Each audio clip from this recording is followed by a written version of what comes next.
Hi, I'm going to be going over some general radiation safety measures. So first off, I'm going to be starting off talking about the dosimetry badge. So this is our dosimetry badge here that we use. It measures X-ray, gamma, and beta radiation. And this one specifically gets it through optical stimulated luminescence, and how we obtain records of if we are in safety range of radiation is we send it to our provider. The provider analyzes it and then they send a report that I will go over with later. When you'd want to wear a dosimetry badge is in a setting such as this setting where you're by an X-ray machine or even anywhere near it at all, that where you could be possibly exposed to radiation. Where you'd want to wear it is technically designated to each dosimetry badge. So this one is specifically made to go to the chest or the whole body really. When taking x-rays, it's a good measure to put it on the thyroid shield to make sure you are covered. So for the safety limits for anyone in the veterinary staff is 5,000 millirems. So that's kind of a lot. So to put it in perspective, so for myself, here is our radiation dosimetry report. So for my own self, over at the chest, this is the period, so we get different ones for each period, and that's when it gets sent in. So for year to date, and this goes to different levels, so deep dose equivalent, lens dose equivalent, shallow dose equivalent. So my DDE is 9, LDE is 10, SDE is 10. And then they measure this also in millirems, so I am way under that 5,000. Continuing on, personal protective equipment. So what you'll need for your personal protective equipment is a dosimetry badge, a lead gown that you would wrap around yourself,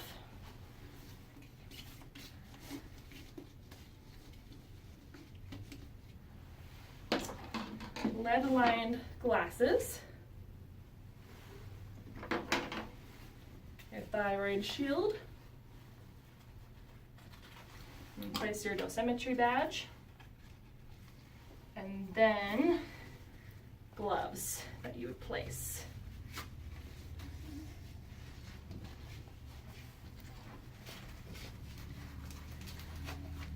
Just like so. And you'd want to make sure that it's all in good condition. So a way that you test that is to see if there's any tears, any pooling of the lead, making sure that everything fits properly and is covering the right areas, any weaknesses like that. So for example, what we do at our clinic is we test it every month or so, and which is recommended to do that. So we go and we actually radiograph each item. So for example, we tested this one and we found that there was weak spots, especially along these sides. So you'll see that there's a tear, there's some pooling going on right here. Overall, it is not a very good thyroid shield, and so we wouldn't want to use that.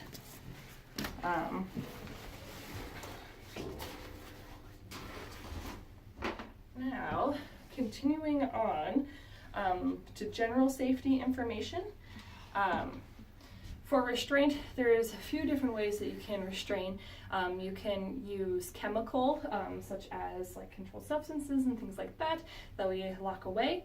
Also would want to tie down, such as like with rope or with gauze, and that would also be with like positioning leads or anything like that, or another assistant. So in the state of Montana, we do not have to be outside of the x-ray room. So a lot of my videos are actually hands-on positioning, because we are allowed to do that in our state. We aren't required to step out of the room. We just have to wear our safety gear and restrain that way. And then we also do use chemical aids a lot for x-rays too. So like I said, positioning aids, rope, gauze, foam, and then also weighted bags to help position. And then, you know, in the state of Montana, obviously our hands.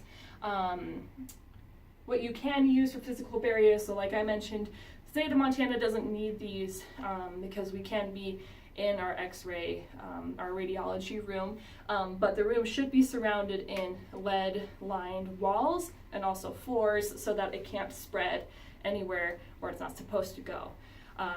Also, something to help you externally to be safe is safety signs.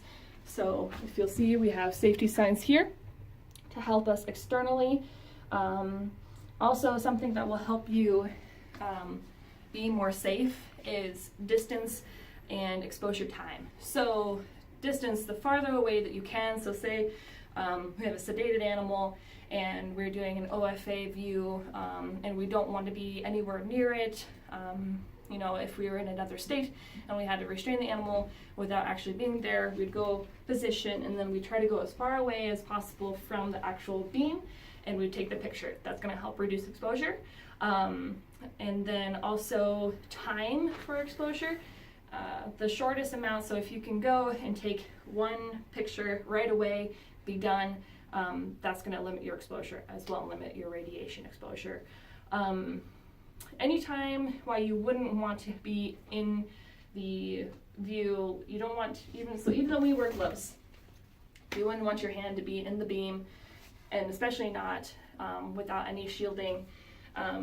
That's just not going to be good. The reason why it wouldn't be good is because the beam is concentrated through this column here, and you can adjust the column, and pretty much if it's concentrated, it's going to be, the shielding would really be put to the test, and if there's any faults in the shielding, such as this thyroid shield that I showed you, you're going to be showing some great risk, you know, to that radiation and possibly to the side effects of that radiation. So anytime, not a good idea to do any hands at all in that view. And then plus it's just not good technique. Your doctor doesn't want to see your hands in the view. That's going to mess with the medical records. It's just not good. So if you can avoid to be outside of the x-ray beam, do it at all costs. And then, let's see here, continuing on, like I was saying before with being in the area, all non-essential people should not be in x-ray radiology when taking those views. You wouldn't want someone just sitting there watching you take the picture. You want everyone who's going to be useful to be there and anyone who's not helping to be out of there. Reason why that's important is to avoid any unnecessary exposure, just like with sticking your hand underneath the x-ray beam.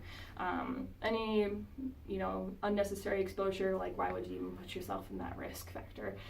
You can get the side effects like infertility and things like that. So you want to limit your exposure at all costs. It's really, really important to try to get your view the first time, because if you, like I was saying with the exposure time, if you can just be in and out the fastest with one shot, then that one shot works perfect for your doctor, works good for you, works good for the animal, then there's no need to do more and to subject yourself to more possible exposure to radiation that could be harmful in some way. Luckily, with our radiation exposure, as you saw, my numbers are super low compared to that 5,000, but still you don't want to get yourself up there. So continuing on, exposure to radiation can be harmful to anyone, but it can especially be harmful to kids under 18 years old and to pregnant women. Reason being is that their cells are still developing, they're still rapidly growing, they're still rapidly duplicating, and radiation can go in and mess that all up. So if it messes up one cell, then all of a sudden you have all these cells that are replicating and then causing cancer and causing tumors and just causing a whole bunch of health issues. And then the same thing with the pregnant women, like the fetus could possibly be aborted and could be born with birth defects. It's just not worth the risk. There are special measures, and typically, and at least in our clinic, they're not allowed to be in the actual radiation room. Overall, that is the general radiation safety measures that we take here at our hospital and statewide, and also wonderful general information to know. Now I'll be showing how to do a craniocaudal radius ulna view of a canine. This is Finn. Finn is currently sedated, and this is Markel. Markel's going to be helping me position him. So first we'll go and we will add him to our system. His name is Finn with 2 N's. Last name, Davis. He is Dr. Davis's, my preceptor's dog. I'll just do the same as before. He's about 45 pounds and 6 years old. He is a canine breed. He is mixed. Sex, he is neutered.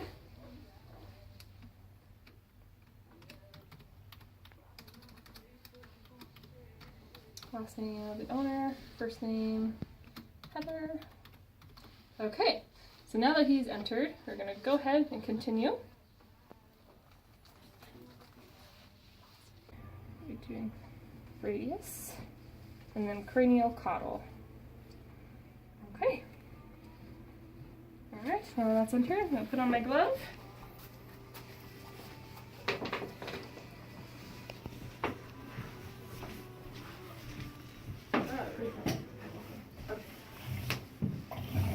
Thank you. And we have already set the KVP and the MAS to be the proper settings for his weight and for an extremity. We use the sound system for our radiology, which is digital, so it's pretty helpful. Alright, I'll turn on the lamp here so you can see. I'll go ahead, push him down. This is craniocaudal. There we go. Okay, so Markel is going to hold his head to make sure that that is not in view. And then make sure we have our marker to the left. And I'll try to rotate him a little bit more.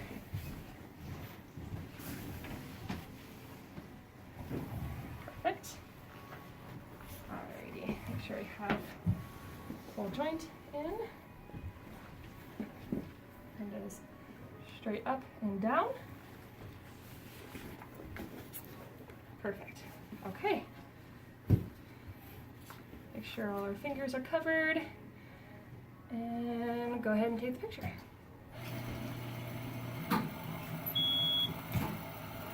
Alrighty. Thank you all.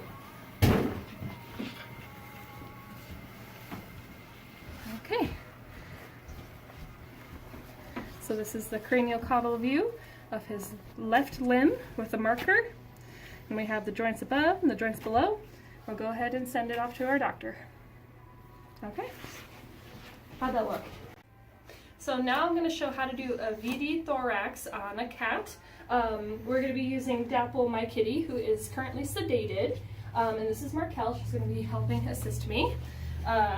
So first we'll have to enter her into the computer. Her first name is Dapple. And we use sound as ours.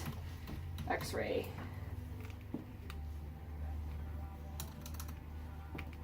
She's about 9 pounds. She is 1 year old. She is a feline and is a domestic short hair. And she is spayed. And you enter in your name, which is my name, Liza, and so on. You don't need to enter in the email address. So then we'll hit next. And we're doing body, thorax, VD. Next. Alrighty.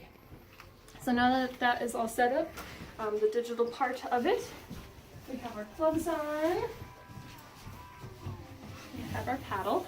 We already preset all this to be correct with her weight and where we are taking the x-ray at. with the KVP and the MAS. So now we are in position to take her x-ray.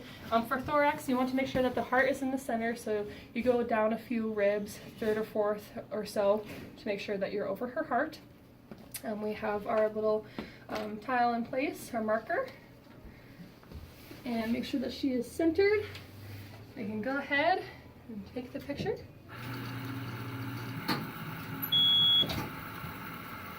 Alrighty. Okay, so what's nice about digital imaging is that you can edit. So for the doctor, with what you do not need. So all the way over there, and there you go.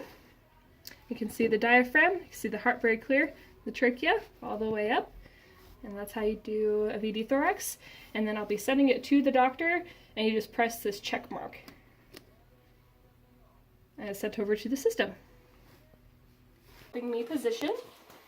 So entering in, his first name is Finn, last name Davis, ID 0002, 45 pounds. He is 6 years old, canine, mixed breed, neutered. Last name is Davis, and we have the sound system, so we're able to do this electronically, which is very convenient. Alright, go ahead next. So do body for the region, pelvis for the anatomy, and then VD for the shots. Okay. Alrighty. So we'll just make sure that we're at the correct rating. So we'll increase the MAS to 5. And then at the 80 kbp. Alright. Hold on.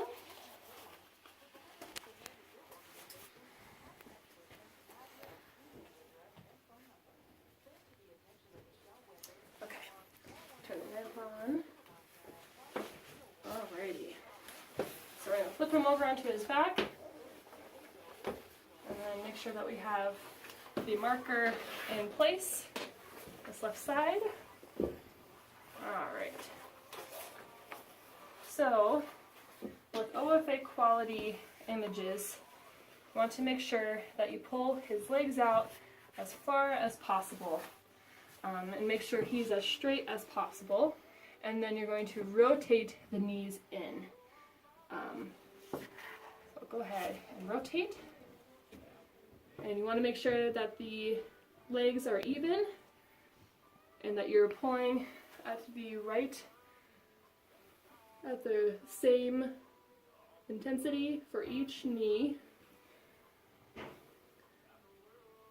And so make sure that we are double checking, and I'll go ahead and take the image.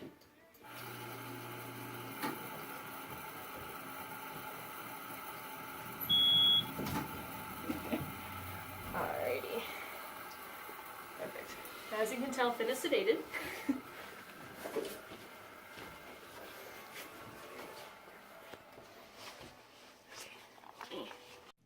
So now I'm going to show how to look up a patient's x-ray that we just took using our sound system. So we have digital images, so it's pretty easy for us. So what you would do is you go to the search bar and you type in the first name. So the first name is named Scout, and then you hit the magnifying glass on the computer. Scout Murphy, select Scout Murphy, and then you'd press this play button right here and show up the x-rays right here. And that is how you look up a patient's x-ray. I'm going to be showing how to do a barium contrast study.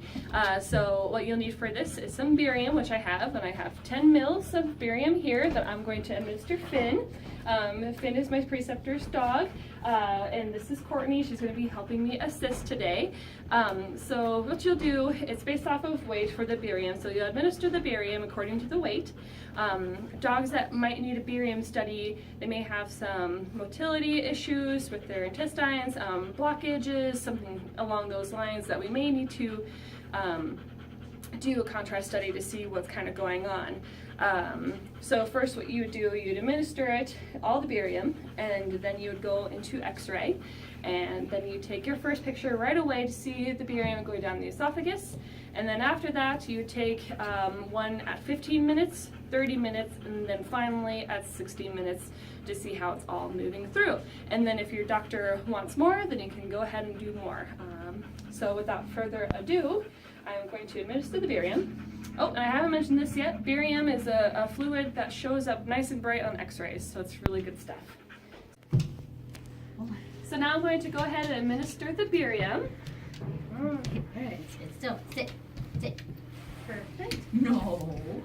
All right, you want to do it on Oh goodness, I know. Come here. No. Hey.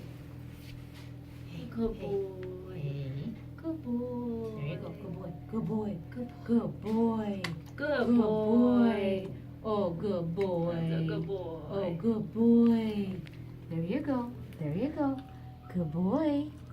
Keep going. Good boy. Good boy.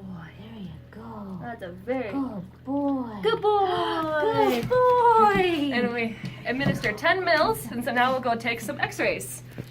Okay, so now we are going to be taking our x-ray view. You want your dog to be in lateral recumbency. All right, so I'm going to go ahead and take Stay. picture. Stay. All right. Stay. Good boy. Okay. And now, as you can see the barium starting to move its way throughout his stomach. And then we continue on with the study. We do it 15 minutes later, 30 minutes after that, and then 60 minutes after that. And that's how you do a barium contrast study. I am Dr. Heather Davis. I am Katie's preceptor, and I'm here to go over some of her radiology skills. The question asked about what her strengths and weaknesses are. Her strengths are being very thorough and not taking insult when somebody says, hey, we kind of got to redo this. She's really good at taking critiques on her radiology films that she does take. One of the weaknesses, which I think she's going to get better with time, is just some of the general positioning. Where do we put the X on the body, and how much do we have to culminate, and all that sort of stuff. But a lot of that just comes with practice, so I'm not overly concerned about that. Her knowledge has really gone up exponentially just about how radiology works, what it actually means, the KVPs and all that, and positioning has gotten a lot better since she's had to go through this course and do it, actually get some hands-on and learn some of these difficult things to position. Overall, I think she's progressing really well, and I think it's just going to take a little bit more time, get learning some things with radiology, and then she's going to be great at it.